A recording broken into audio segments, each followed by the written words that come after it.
But for this time is susubukan natin gamitin yung fresh na chili. Kasi yung before is chili flakes lang yung ginamit natin. So ito nga, inihanda ko na yung ating mga ingredients para ready na tayo magluto. So 3 cups ng canola oil yung gagamitin natin. And then 5 cloves ng garlic. Tapos 1/4 kilo ng chili. And then 1 teaspoon naman ng pepper. Tapos 1 tablespoon ng salt. At saka yung 1 tablespoon din ng oyster. At saka yung tomato paste. Tapos 2 tablespoons ng brown sugar.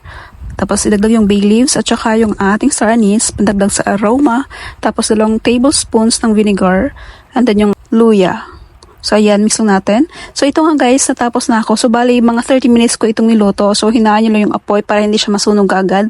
At saka para mas maganda yung kinalabasan. So yun nga guys, para sa akin mas maganda yung kinalabasan kapag fresh na chili yung gagamitin.